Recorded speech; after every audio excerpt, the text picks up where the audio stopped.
Thank you for keeping it on with us here on UBC TV. Our guests have finally arrived, and that is Nursery Jennifer, the General Secretary, Horticulture Union. Nursery, you're most welcome. Thank you, sir. And on the other hand, we have the General Secretary, that is a Private Teachers Union, that is Mr. Muamula Juma. Assalamu alaikum. Alaikum salam wa rahmatullah. Good morning, our viewers. Thank you for making it. Of course, we know its movements are a challenge, but better late than never. Sure. Let's begin with Nursery. Yes, please. Nursery. Yes. How is the flower business booming amidst COVID-19? We can't say that the flower business is booming because, as some of you might know, the flowers we grow here and across Africa are exported to Europe. So you don't have a culture of flowers here? So much into... If there are local flowers sold here, they don't even constitute 1%. And lockdowns started in Europe. And not only started there, but also our colleagues that side are still dying. From December, we started growing flowers. We started picking flowers, but we were throwing them away. Oh. Simply because the market was not there. And by March, one of the biggest flower auctions in Netherlands, that is Flora Holland, expressed their fear whether they were going to go through this crisis. They were scared that this crisis might take them. So flower export started reducing from 60%, 80% to 90%. When that happens, it trickles down directly to the employee who works in the flower farms, the people that we represent as a union. First of all, we talked with employers not to lay off their employees because this period is just a period of time, but it is going to end. It is not permanent, of which they accepted, and we thank them for that. How many subscribers are you looking at, like the members? Of the union, yes. 5,000 plus. Okay. Unfortunately, after the lockdowns, some of the workers were kept at their homes because LDUs were beating them when they tried to walk to work and all those things, making close to 5,000 employees on unpaid leave. You know, we have only 21 days leave of annual leave in a year. Yeah. We started with 14 days, then 21, meaning even meaning that even the employer who had given somebody all their annual leave of the year, they exceeded them, ending up in unpaid leave. Now, some flower farms, okay, majority of them had to accommodate people at the farm.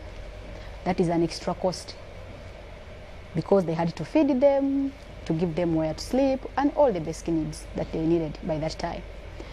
Unfortunately, that this crisis for us, even today when Uganda says that the lockdowns are over, as long as in Europe where we export the flowers, the situation does not normalize, our hopes are not that high.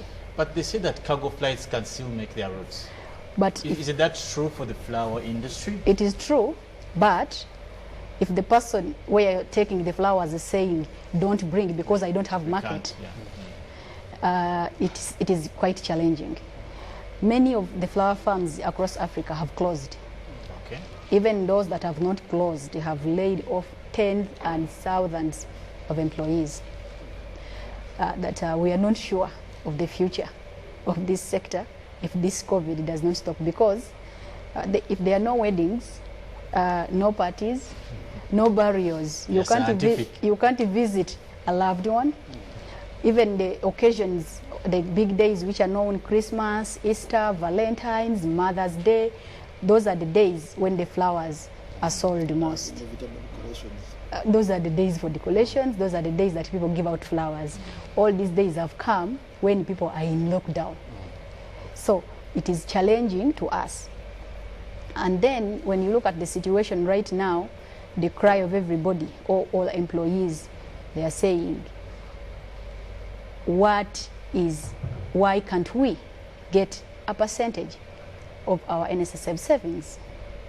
So your members also subscribe to NSSF? Yes, they subscribe to NSSF. But not necessarily, just to get you more clearly, we've seen that people in this flower business, also the workers of flower farms, many times they've had challenges. Yes, sir. And we've seen a couple of demonstrations Yes. in some of these sectors. And the issue of appointment letters Yes, has been an issue there. So then how are they able to have the NSSF, yet even a couple of them do not even have appointment letters? That was in the past. Now currently, through the Employers Association, Uganda Flowers Exporters Association, and the union which I represent as General Secretary and spokesperson, we conduct negotiations on terms and conditions of employment, but also salaries and wages. Even by the time the lockdowns started here, we were amidst of negotiations which we had to postpone because we were not sure of the future of the sector. So many of the challenges that were there in the past, we have negotiated, we have signed recognition agreements, we have signed collective bargaining agreements, which clearly state how an employee is supposed to be treated in the farm. Before we come to the gentleman, let me just ask one last question about that. Please. Out of over the 5,000 members you talked about, Yes. how many of them have contracts? All of them. Because what I know for a fact is that most of the workers in the farm, flower farm industries are casual. And I remember there was a case, I think in Entebbe around Namulanda, even that side as you go to Gerenge, that workers were being paid 3,000 a day. All these cases we have heard of, are you trying to say, or are you saying to our viewers that this has changed since then? Not all, I can admit, but for the issue of contracts, Yes. employees have written contracts. However, the pay is still low, and the challenge is this. Yes, we agree. We are negotiating annually. We are trying to negotiate with the Employers Association, but we also recognize the fact that we are negotiating from a weaker point because our country doesn't have a minimum wage, doesn't give us a good basis of negotiations, because at the end of the day another person is going to come and take the job regardless of the low pay. Besides, there is a very high unemployment rate. That when you say that I will not work for 30,000 a day, another person is saying even if they give me 2,000 I will work. It is challenging. However, over the years, we have negotiated with the Employers Association and we have improved these conditions. We are still doing so. Unfortunately, this COVID has hit us hard that we are not sure where to go to after this, but we are hoping that things don't become worse. After COVID. Yes, Juma, yes. Private teachers, you're the Secretary General of this union. First and foremost, when you talk about, let's look at your constituency. Talk about teachers in private schools. What estimated number are we looking at? First, teachers in private schools, our focus is the school establishments from pre-primary to upper secondary levels, because in secondary we have O level and then A level, so all of them.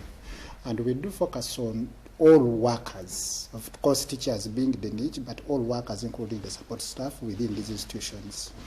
I'm talking about the estimated number of that workforce. I would say I can't tell. And why I can't tell is because even the mother ministry cannot tell. And the reason is so clear. There are so many schools that grow up even up to this moment. There is perhaps a new school that is beginning right now. Even those that have been existing for quite a while, there are some that are perhaps operating unlicensed. Yes. And therefore their details are not captured yet. But for us, it's not about licensed or unlicensed. It's about a person who is committing his service in teaching a Ugandan child wherever he or she is. What we do, maybe when you have issues of unlicensed and so on, because we are slightly privy to the details that are required in that process, we usually advise. We provide any possible technical or otherwise support to see you get to a normal working trend.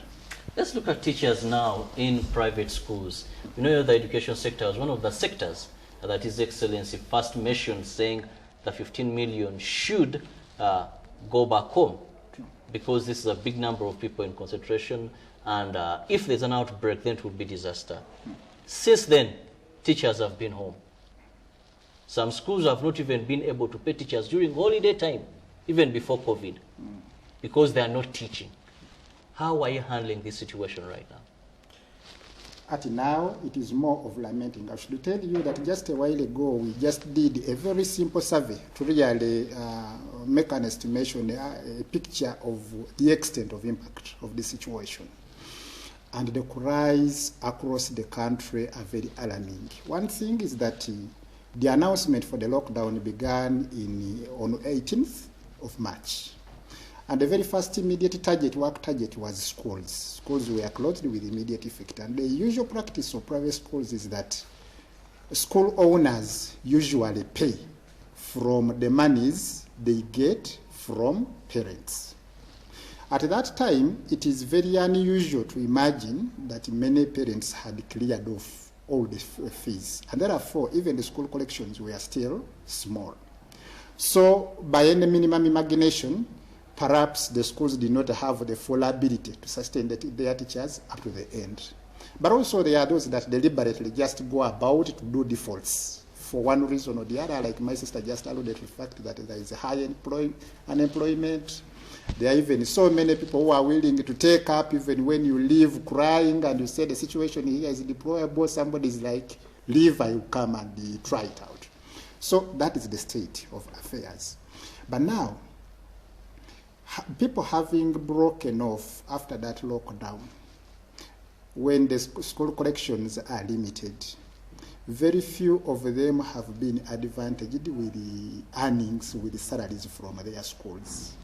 That means that for most of the teachers in private schools, since March up to today, their income is uncertain. And the very unfortunate thing is that whereas we are having some small relaxations here and there, for instance, a while ago we have just heard about the opening to some few shops and so on, the fate for education and schools has not been told yet. It is possible that maybe schools, having been the first to be locked down, could even be the last to be opened. And I think that has come out in the argument of His Excellency, saying that because they are a bigger collection center for a larger population, they might be considered very at the end, at the extreme tail of this whole arrangement. That, therefore, paints a picture of the status quo, of the plight of teachers or workers in private schools out there. Our clarion call at this moment as Uganda Private Teachers Union has been first to appeal to the public, to realize that that is the status quo where we are.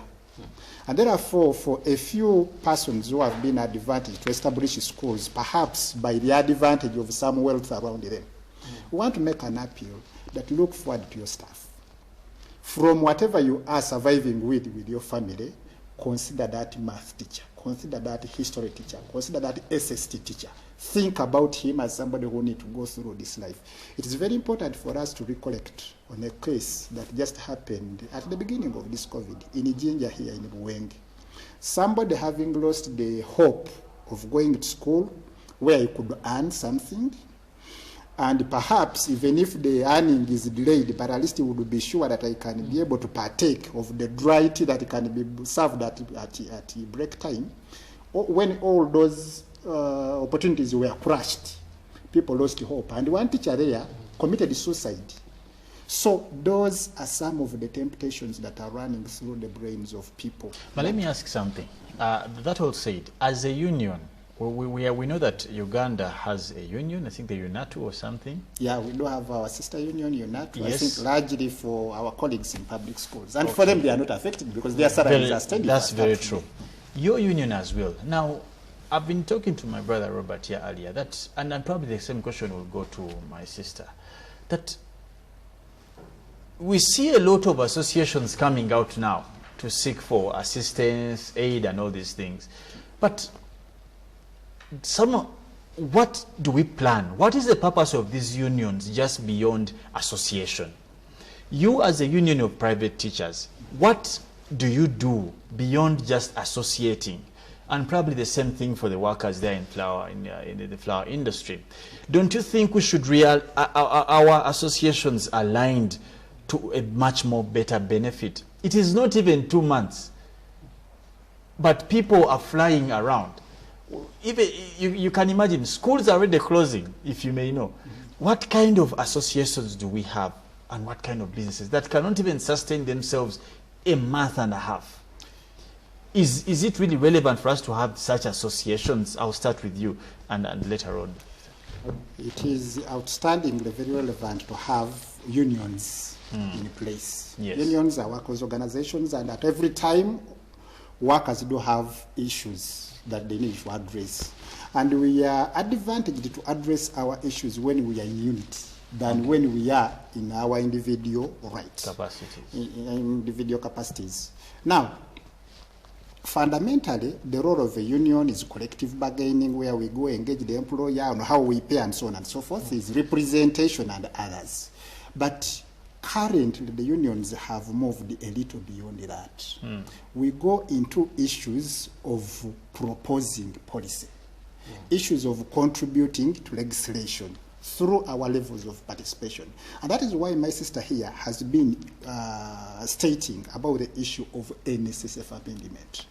Part of the move that we are making, for instance, in private schools, every individual teacher must at least be contributing by law that stand today. Because I do not think there is any such a school that has less than 5 staff, headmaster and so on. And the law is that for as long as you employ 5 and more, you are obliged to pay for them NSSF. So what has been our take today in contribution is that we want NSSF law to be amended to enable people to have mid-term access, such that when somebody is faced with situations like the current situations today, when somebody is faced with challenges, for instance, those very hard diseases that are hard to manage individually, for instance, some people are struck with cancer, and the cost of managing such an ailment is really not something you can imagine, you can easily do from your little earning in a certain school. So, but if you have your saving in National Social Security Fund, can we provide a window that you can have a hope to have access to that money, to leverage yourself from such a situation, to help yourself from moments like what we are locked in right now, and so on. So that is part of our extra contribution as unions. And if you permit me, I would make a detailed take on NSSF amendment, because this is something we are raising out very passionately. One is that the fund exists, and indeed there are so many teachers who have their accounts within National Social Security Fund. Sure. But as the law stands, like I said, for as long as you have 5 employees, you are mandatory. But is that it what is not a on ground? choice. Is that what is on ground? Now, if there is somebody, the teachers have their money, if there are teachers who do not have accounts, but they know they are more than that, I just want to advise somebody, to encourage somebody to call me. Because me, I know, I will even have a benefit for whistleblowing. So my line is 0779 556781. You call me, and me, I will push it. I will have a benefit for whistleblowing. Otherwise, every employer, for as long as you employ 5 and more, you're supposed to have a payment for National Social Security Fund. So the case I was raising is people have their monies within the NSSF, but they are only told that they can only access it when they are 55 years. Very clearly, very many people have gotten challenges earlier before that age. That is one thing.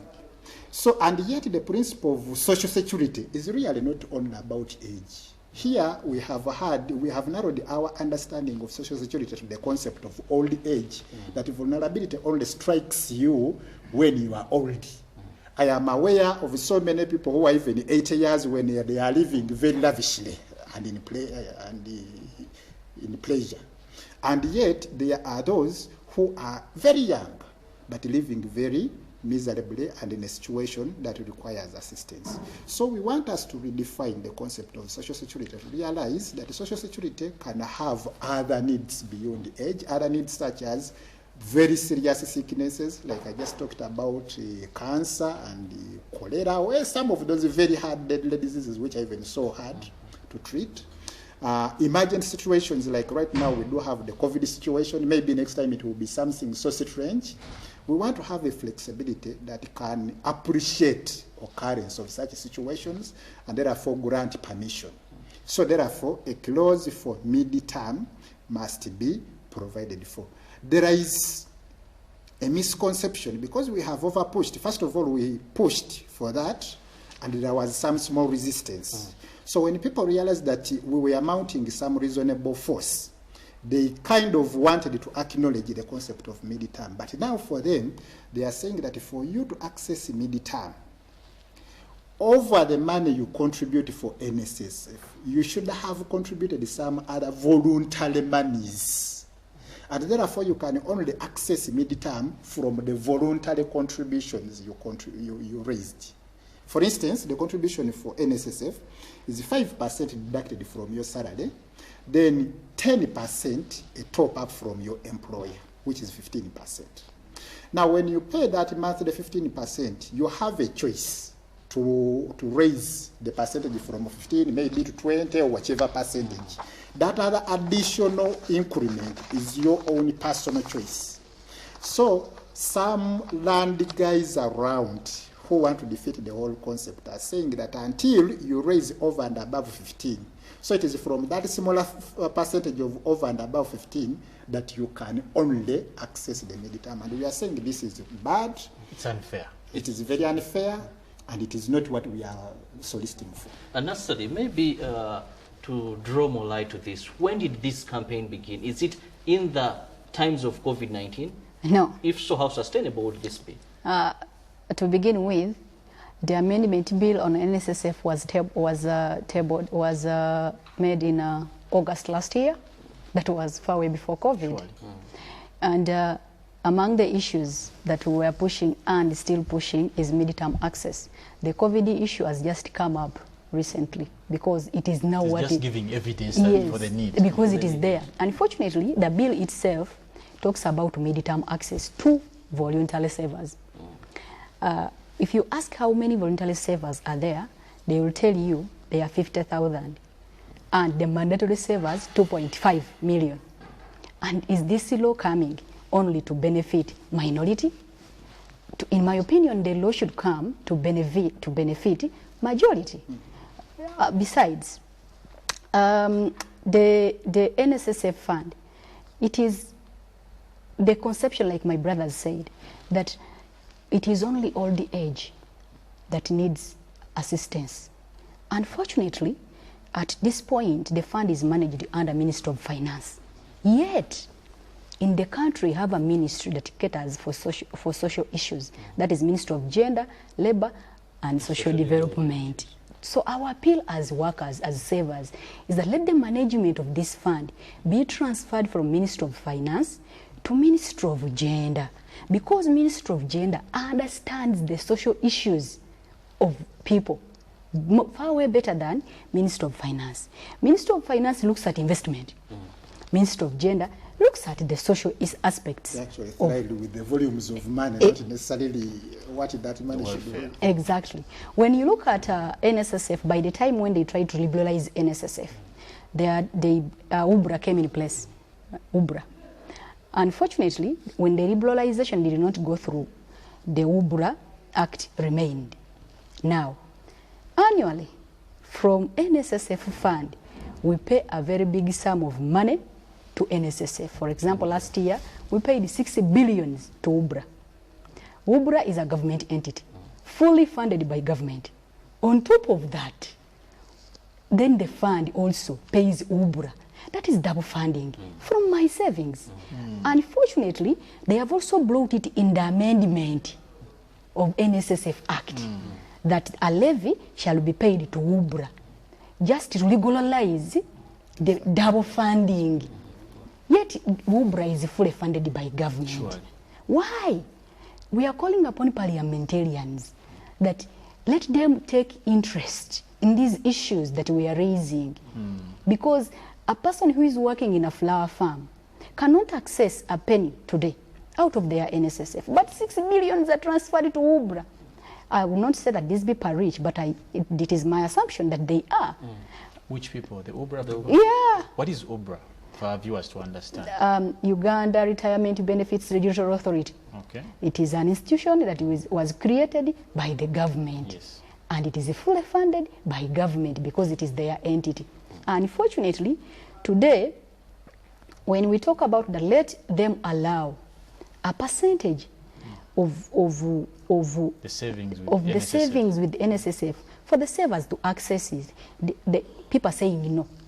You earn 90%, you earn 100% of your salary. I have heard these arguments. We only deduct 5%. Where does the 95% go? But they don't question themselves. What is the 100% of my salary? What is 100% of my salary? For example, in my sector, majority of the employees are earning between 120 and 250. And there is rent. They get sick. They have also other taxes on top of taxes. The 5%. They have kids to take care of. And on top of that, they are expected to save even extra from this. And they can't even engage in any other kind of business because of the nature of work they do. Because it's a full-time job. Exactly. They enter the farms very early in the morning, starting at 7:30. During peak seasons, they leave very late at 7 in the evening. Sometimes during peak season, like the days I have mentioned, they work 7 days a week. Christmas Eve. Yes. Times, yeah. So this is the person you are expecting maybe to have an extra side income or an extra saving, which is very unfair. Our appeal is, why can't we, in this critical time, access our funds? For example, workers are represented of the NSSF board. We have workers members of parliament. We have 2 labor centers, not 1 center. Exactly. Meaning all stakeholders are in place for thorough consultations to ensure that NSSF is a good law that benefits the savers. Workers, yeah. Unfortunately, it doesn't look the case. The reverse is the truth. The reverse is the truth.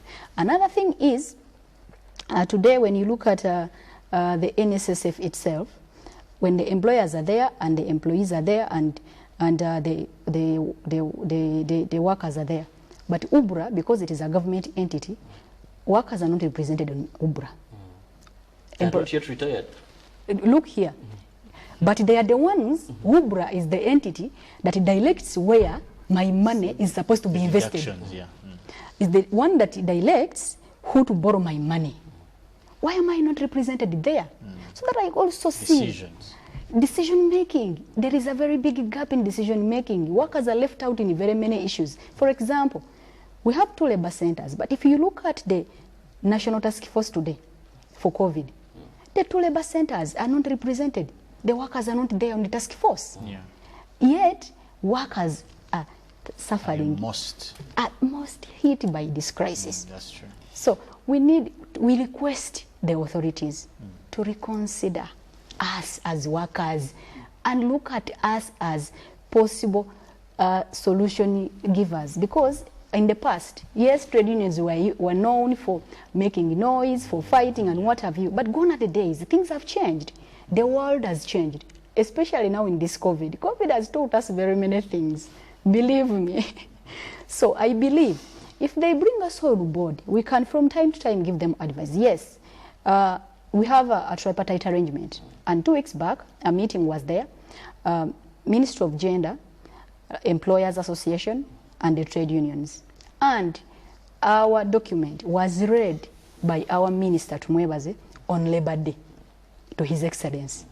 Unfortunately, I was listening very well. His Excellency did not respond at all to the document. Maybe he's still perusing. He has it in mind. Maybe he's perusing through. And in the right time, he will respond. We are requesting not our that. best ally, that is Namuli and Juma, but I'll give each one of you a minute to wind up. Sorry you turned in late, but at least a point has been driven home to the concerned authorities, mostly regarding the NSSF amendment bill. Beginning with Juma. It's unfortunate time can't permit, but very quickly I wanted to make a rejoinder on the issue of Ubura. I think my sister Please here. be brief. Yes, my sister here talk about the wish for us to constitute a board and so on and so forth. But also the other thought has been that perhaps the existence of Ubura is unnecessary. First of all, they are instituting several layers that are cutting and stealing from the little savings people are making very painfully. There is already that authority. There is a bunch of people they call custodians. There is another group of people they call fund managers. All those want a commission off that saving, and I think it is unnecessary. Going forward, as teachers and Uganda Private Teachers Union, we want to appeal especially to the government that whereas His Excellency committed that salaried people and very particularly teachers should not get from the relief that is running, we want to request that that decision be rescinded and the teachers, especially in private schools, get to be considered because truly people out there are dying. We are making a similar voice about the same to Right Honorable Speaker very shortly through some of our MPs there. We hope that issue will be taken up with interest and that it will be supported because we really do not need to lose our teachers if we have to have a future Uganda. I thank you, sir. Thank you. That is Juma, representative from the teachers, those so teaching in private schools. Nasari, finally. I'll start with talking about a bill we are hearing, which is called, which has a clause that is referred to as the COVID fund, which also looks at deducting 4% of an employee's salary compulsorily. Now, in our sector, in order to survive with our employers because of the challenges we have gone through, briefly, Nasser, we have went ahead and proposed pay cuts to the employer, and the salaries have been reduced. Now I'm imagining if this bill is brought into law, and then again another 4% comes as a COVID fund to be deducted, the situation will be very worse. My appeal is let our parliamentarians consult the people, they know the people who have the information. Let them look for the trade unions because we represent the employees. Let them look for us. Or when we try to look for them, unfortunately it is COVID, we are locked in our homes, we can't find them and all that. I also thank the employees in the flower farms that left their homes and stayed in the farms, because some have very young children. I also encourage those that are still on unpaid leave. I congratulate those that have gone back to work. But lastly, I thank the employers in the flower sector for not laying off the employees during this crisis. Thank you. Thank you, ladies and gentlemen that have joined us as we've been looking at the plight of those working the flower farms and also teachers in private schools, but also the NSSF bill amendment. They have spoken. We hope the concerned authorities have listened and they will include them in all avenues as we push forward for the betterment of the welfare of workers in this country. For God and my country, we'll leave you with the quote of the day, and Ruben will be here to give you all the highlights and updates in the world of sports. God bless Uganda. See you tomorrow, same time.